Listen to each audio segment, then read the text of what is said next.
VGK seizes the series momentum after Ivan Barbashev's walk-off goal in overtime on Saturday. The Golden Knights now return to home ice on Tuesday night. Will they be able to continue to play at a high level? More after this on Locked On Golden Knights.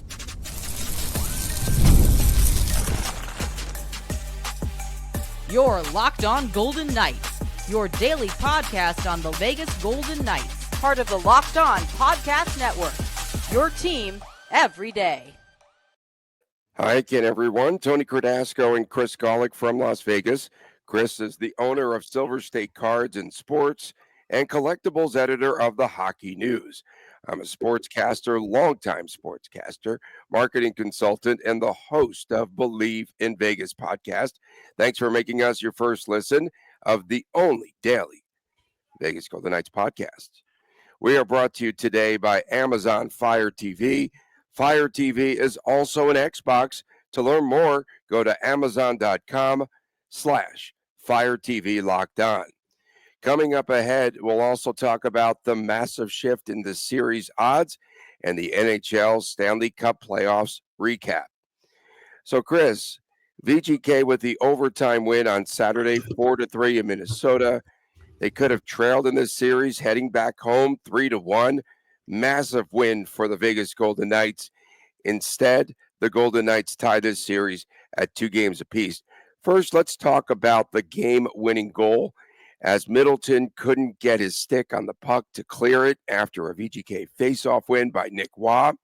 Riley Smith, he puts the puck in front of the net. The puck goes off of Middleton, who now gets in front of the net, goes off of his skate. Ivan Barbashev, net front presence. He puts the puck right in the net, knocks it in.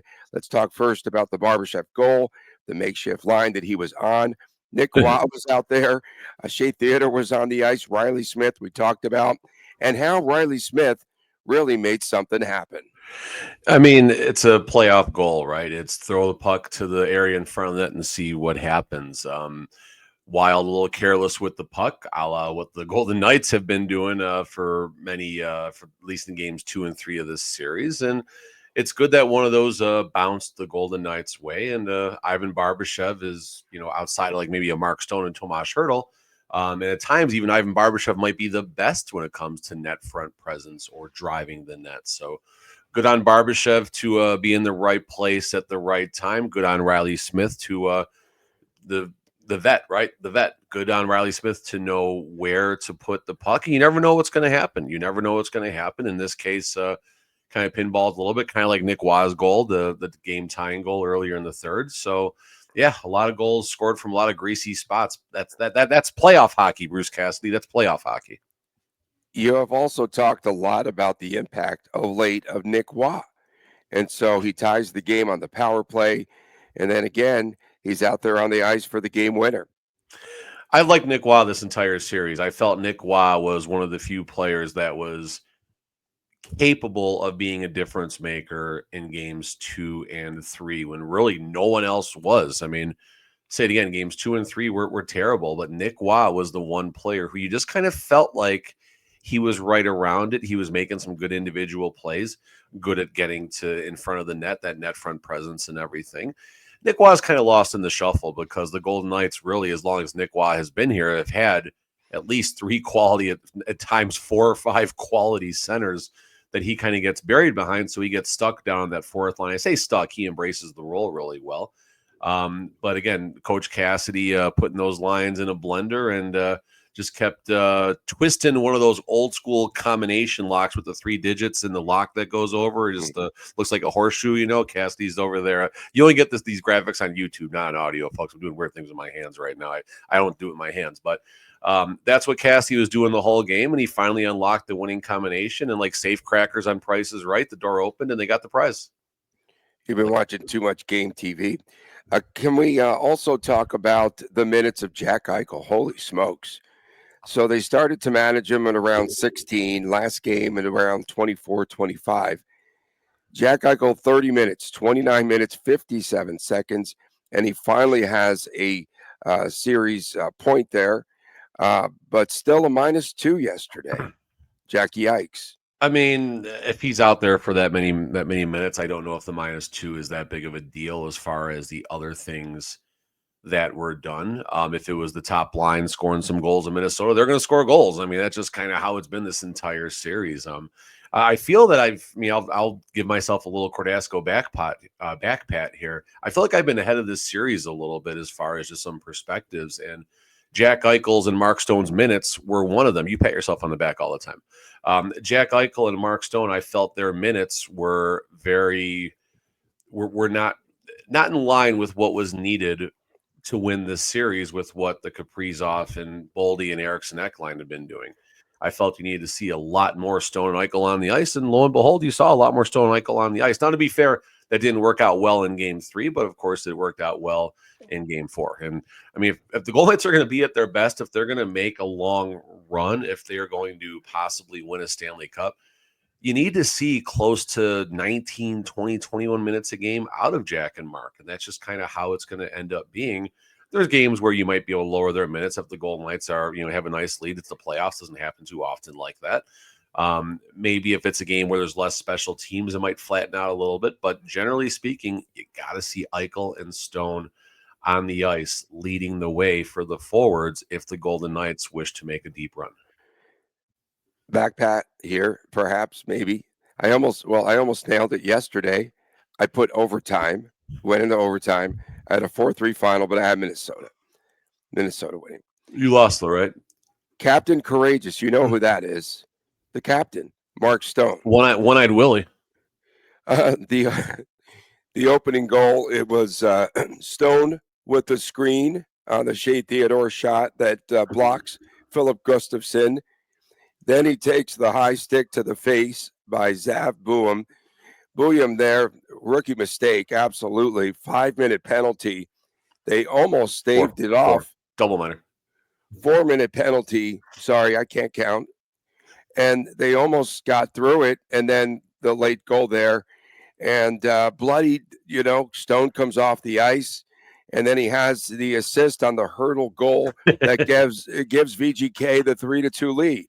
I mean, he was Captain Courageous yesterday. You're like, who's Captain Courageous? But no, I that's my explanation. I think One-Eye Willie was better because that's how close he was to becoming One-Eye Willie. I say that half jokingly, half not. That's just an unfortunate circumstance that happened, and it was good that the Golden Knights capitalized on the power play. I don't want either side to get power plays based off of 4 and 5 minute high sticking issues because those do lead to some dangerous circumstances. So good that it was close, but not close enough, if you will, to being much worse for Captain Mark Stone. We'll see.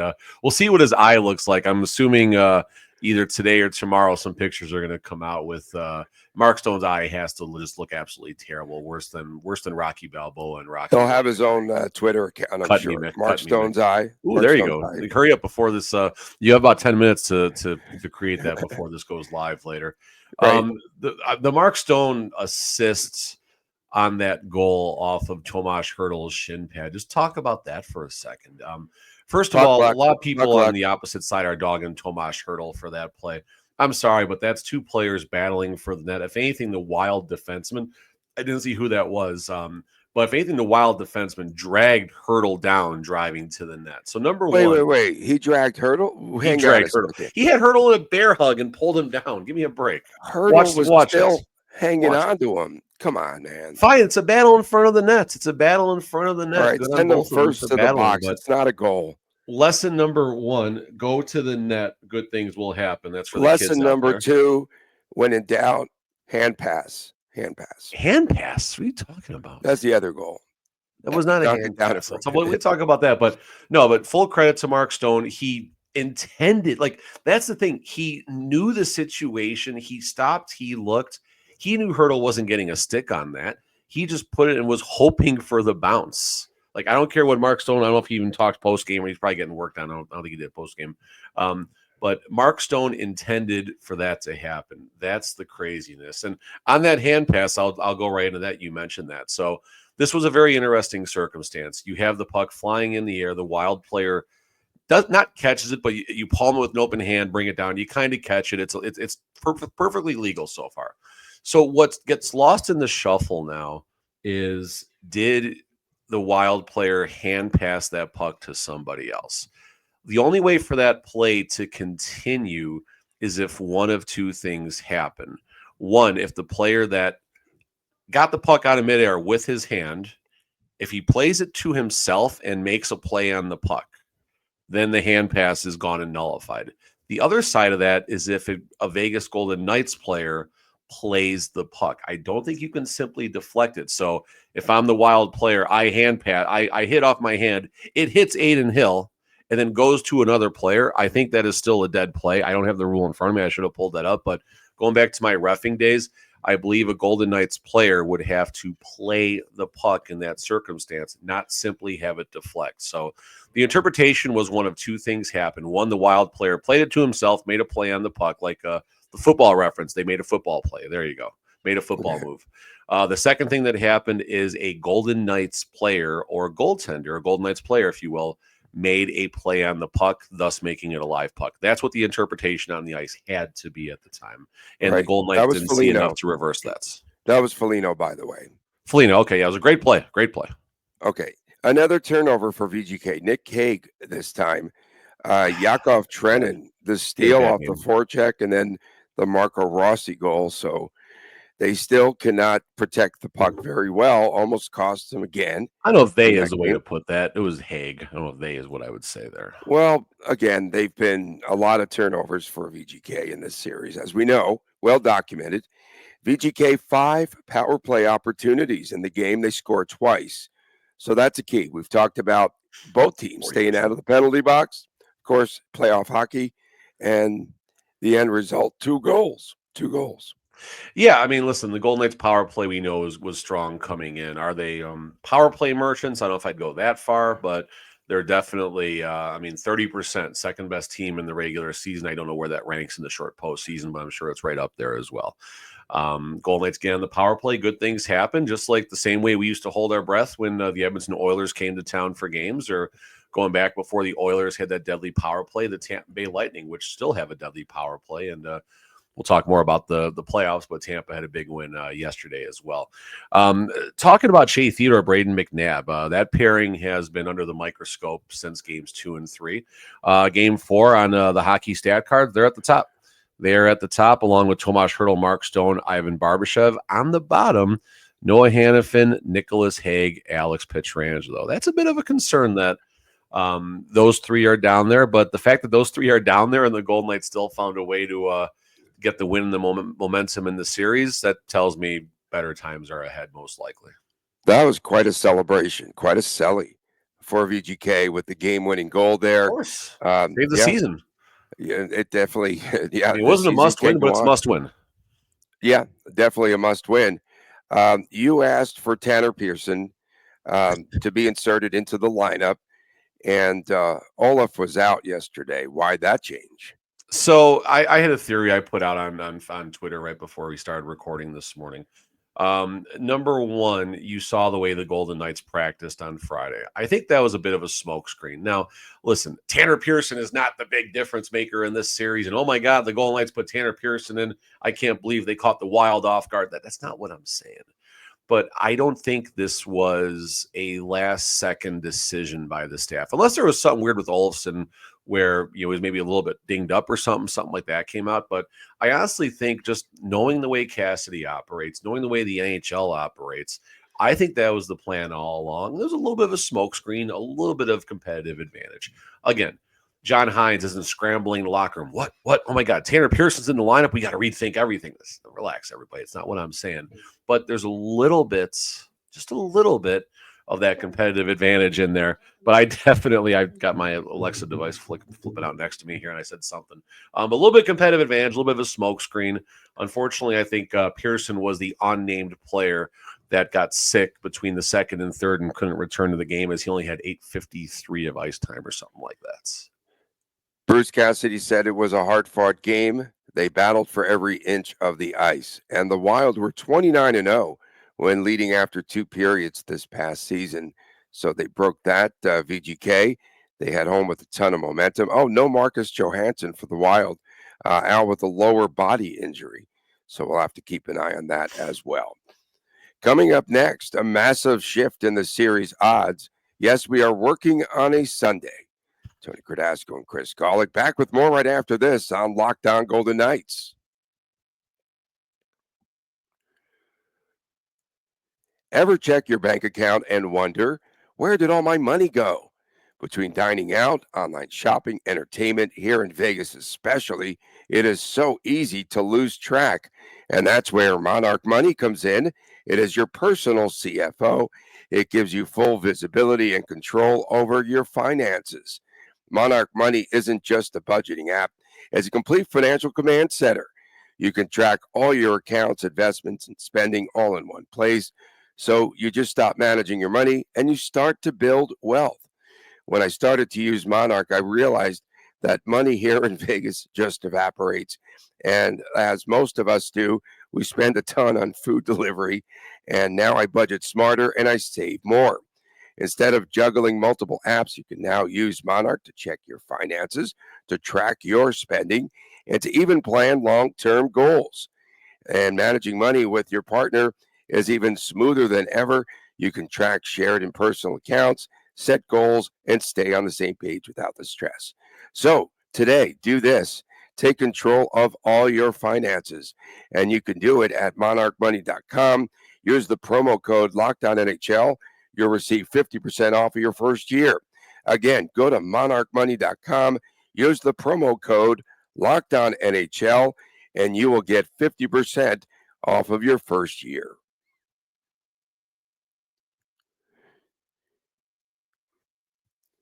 Back on this Sunday, Monday-ish edition of Locked On Golden Knights, Tony Cardasco and Chris Golick from Las Vegas. Don't forget on Fridays, we've got WTF with the Fridays.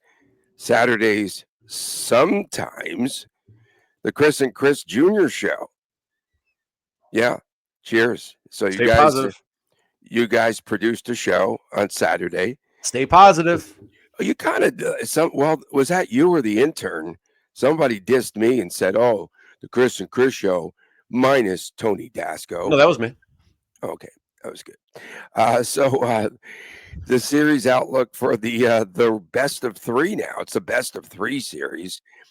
Did the win take the wind out of the sails for the Minnesota Wild Cards? Now, best two of three. Are they done in this series? I mean, I think that's the question, right? The inevitable question. Does VGK have so much momentum heading back home that they win the next two games? I mean, listen, the Minnesota Wild can get back in this series. They are a good hockey team, as we have learned through 4 games in a tied series. So we're not going to dump on the Minnesota Wild or anything like that and all of a sudden puff our chest that the Golden Knights are superior. Golden Knights, I think, on paper are a better team, and last afternoon's game could have gone either way, and we're one shot away from having we're one shot away from not even doing a podcast today, put you like that, and just wait until tomorrow and saying screw it, because the Golden Knights would have been on their deathbed if they would have lost the game. But that said, this is where you start looking at the sports books and the lines. Really, the only time the sports book gives a clue about their opinion, about their perspective of a game, whether it's NFL, NBA, MLB, or NHL, it's the opening line. And in the case of the futures bets for the playoffs, for the outcome of a series, every time a game is played, it's a new event, it's a new pool, it's a new situation. And the sports books locally have the Golden Knights at minus 275 to win this series. Minus 275. I haven't looked nationally, but I'll bet it's about minus 250. I'll look in a second. The Golden Knights are minus 222 to win Game 5. So massive shift in the series odds. And reading between the lines, so I want to read back a tweet that I put out April 25th at 12:42 in the afternoon. That's on Friday. That was Saturday. That was on Friday. Saturday. Yesterday was the positive tweets. Friday was the analytical tweets. So okay. Follow me here. If Vegas-born fans are looking for optimism, read this. FanDuel Sportsbook, which cannot take action in Vegas, so you don't have local skewage happening. FanDuel has the series as a pick'em despite the Golden Knights not having home ice and trailing 2-1.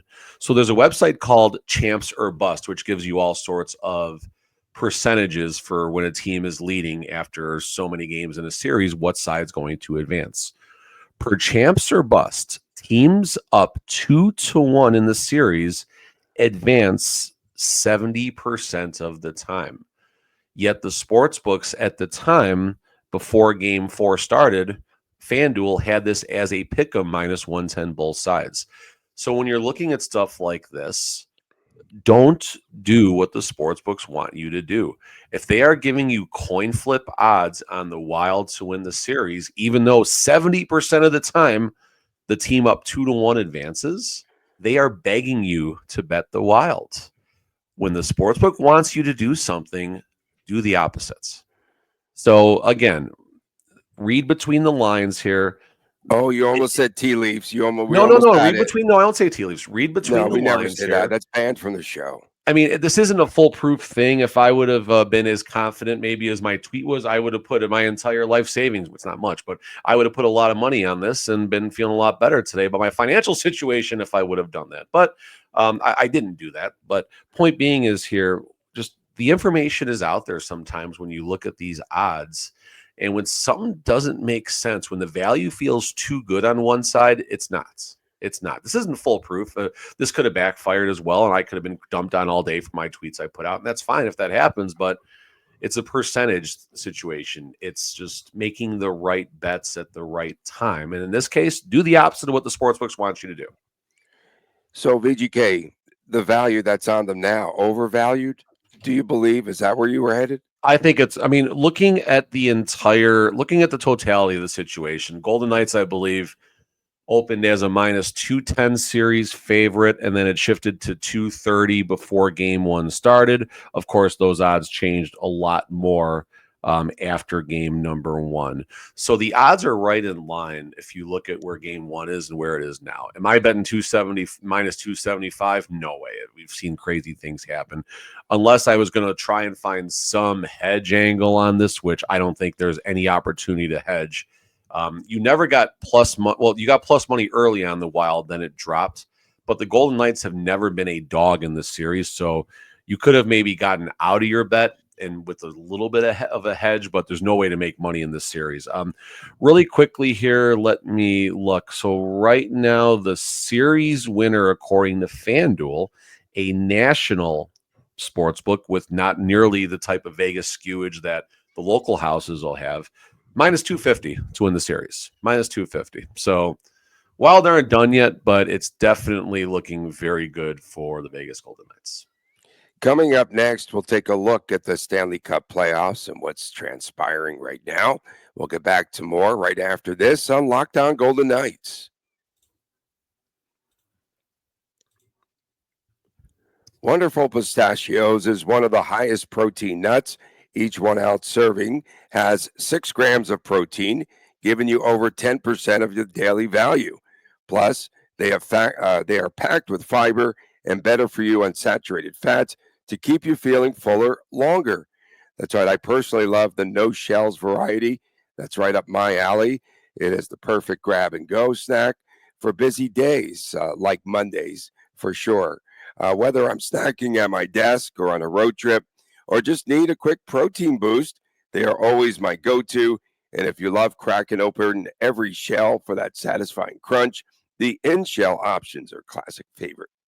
The fact that Wonderful Pistachios is a complete protein, it provides all 9 essential amino acids, and these little green wonders pack a protein punch. That's right. Wonderful Pistachios for that grab and go ease. And of course, the satisfying crack of opening up each shell. It's like snack mediation if you really like the shells. And whether you are running between meetings, dropping off the kids, Wonderful Pistachios are the snack that works as hard as you do. Get snacking and get crackin' Vegas with a snack that packs a protein punch. Visit wonderfulpistachios.com to learn more. Get crackin' Vegas. Visit wonderfulpistachios.com.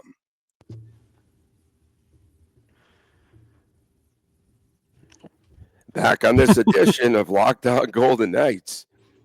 My bad. Welcome back. It's Sunday. Something's prone to happen here. Welcome back on Lockdown Golden Knights. Tony Cardasco, Chris Golick from Las Vegas. We appreciate you making us your first listen every day. And you can find us wherever you get your podcast. And someday I will find my voice, wherever that might be. Do you call it allergies or hay fever? Someone laughed at me the other day because I called it hay fever. Allergies. The allergies in this town are killing me. Sorry. Okay. Slap shot. Anyway. I call it hay fever, though. That's retro, right? Hay fever, I think it's a Midwest thing. I think that's more of a Midwest thing. I don't think I've heard it referred to out here, but like my dad always would say hay fever, always. Okay. I still call it hay fever, and people are laughing at me. It's like when you call it pop. It's soda. I call it pop. I call it soda. Okay. Pop. That's good. We beg to differ That's on pop everything. Me hay fever. So is Toronto now favored to win the Stanley Cup? Ooh, that's a good question. God. They have a 3-1 series lead now over the Senators, who stayed alive on Saturday. But I think Toronto now with that series and the Panthers up 2-1, Game 4 in the Panthers-Tampa series on Monday night. Tampa can tie this up. But I don't know. We're going to have a Canadian team there in the Stanley Cup final. I just have that. Stanley Cup winner Carolina plus 500. So Carolina, yeah. They're at the Rock on Sunday. They're up 2-1, I think. In there. I mean, plus 625 for Florida. I like that one despite their loss. Toronto plus 700. Oh, okay. Winnipeg 750. They're a fraud. I'm sorry. That's I call them a fraud. I know, but they're winning. They're up 3-1. Avs and Knights plus 800, and the Kings plus 1,000 with how good they've looked, and the Caps are plus 1,100. Are you kidding me? This is where the book isn't giving you the book's not giving you their perspective. They're just managing the pool right now. Is all that is. They're managing the pool. So who has the best value? You think you like the Caps plus that money? Caps plus 1,100. President's Good Trophy value? winner. I know that President's Trophy winner, but whatever. It's the Jinx. Yeah, I mean, Avalanche plus 800, Caps plus 1,100. Bet both sides. Hopefully, one of them makes it. Hedge out, make plus 400 or 500 done. Were you of 250 or 400? Were you of the same belief as I in that I felt that St. Louis would have been the tougher series for VGK? I don't. I did. I don't think it before. matters, Tony. I mean, I don't know. I mean, the Minnesota Wild, when healthy through half the season, were one of the best teams, and I think a lot of people forgot that, present company included. I never even thought about that until I saw some of our various, chats lighting up on Twitter and YouTube. So, and St. Louis is still going to be a tough out. They just beat Winnipeg 7-2 or something like that. Yeah. We'll see what happens in the next game. That might have just been the swing game, and now the Jets come back and the real Jets stand up, or maybe not. I don't know. Real curious how, of course, Washington-Montreal plays out. Really curious. Well, Montreal, talk about a tough out. That's a tough team. It's a tough barn with a good team. The barn is tougher than the team. The team is going to be great in the coming years. They're going to be a wagon, but just heard Logan Thompson appears to be on track to start after that injury. Today's Sunday, right? They play. Wow, that's amazing. This just in, breaking news. I don't know if anyone else has that or not, but wow, that's cool. Tremendous. Do you call him Kaprizov or Kaprizov? I call him Kaprizov. He called him Kaprizov. He called him Kaprizov the other day. I call him Kaprizov. What is wrong with pronunciations in the NHL? Just go to there's a pronunciation guy. There's a guy that you can look at. Fair enough. I mean, listen, you only get that guide if you go to the games, right? And you actually have announcers at the stadium. Yeah. There's another game yesterday. Was it Ottawa Toronto didn't have announcers yesterday or something? Yeah, and the other night, the Colorado Avalanche game, I think they were at the game, but they had the crowd noise overmodulating the announcers. I saw you put that out there. You couldn't hear the announcers. You could not hear them. Yeah, so I mean, that seems like a simple fix. I mean, I don't know how that works, but it's easy. It's just the audio mix. Right, no, it's a mixer and it's a couple knobs here and there, and you're good. Let's see, Carolina, New Jersey. Carolina 2-1. New Jersey got a game in overtime to stay alive. Kings Edmonton, that'll be a fun one to watch play out. Of course, the the winner of the Golden Knights Wild High series gets the scoring. winner I there. take the overs, man. The winning number Overs was in both 6 and both 7. Pacific playoffs, I guess you can call them 6 right 6 now. 6 6 and 7 goals wins it this series. That's It crazy. seems like it's what they need to score. I mean, both teams can't hold the lead, and this bodes well for the winner of the Golden Knights Wild series. I think either side, whoever advances out of that series, I think the Wild and the Golden Knights have had better defense and goaltending. Hard to say that about the Golden Knights the way Yeah, I was just some of going those to say, who are turnovers you have been, but they talking cleaned about? it up a little bit yesterday. The Not turnover enough, machine? but they cleaned it up. Okay, that's fair. Yeah, so Kings lead Edmonton 2-1. The Avalanche series, interesting. Game That's number a good 4 series. coming up on Monday night. A really good series. And now the Avalanche is up 2-1 on the Stars. Jets up 3-1 in St. Louis. 2-2, right, for Dallas and Colorado? I thought it was 2-1 Avs, no? 2-2. Is it 2-2. It's Dallas, 2-2. Dallas won game 3 in overtime to take that 2-1 lead, and the Colorado That's won right, yesterday that's right. 4-0 or whatever. it was. Right. It's 2-2 now. Yes. So game It was number a 4-minute 5. high sticking penalty in that game too, just so you know. And Dallas has led what? All of like a minute in this entire series. It's very Pete DeBoer. It's very Pete DeBoer. He looks a little bit lost trying to figure it out. And, we were right there, boys. We were right there, and we'll get him next time. You We'll think get him in game 8. You think series over, Colorado bro. still wins that series? I think Colorado wins the Stanley Cup, sir. That's right. You have Colorado to win the cup. We appreciate everyone tuning in, going up on a Sunday, if you will. Don't forget, on Friday, it's WTF Day. Saturday, maybe back-to-backs of the Chris times Chris Jr. show. Probably. Could be. Probably. Wow, that's tremendous. Maybe do one before then. Who knows? We appreciate everyone tuning in wherever you might be around the world. Again, this is the only VGK Daily Podcast. For my man, Chris Golick, I am Tony Cardasco. We'll see you again on Tuesday, right? We'll go up on a Tuesday. Maybe right tomorrow. here. I don't know. We'll see. Maybe Definitely Monday. Tuesday. Maybe Monday, definitely Tuesday. Okay. We'll see you whenever, right here on Lockdown Golden Knights, and please take care.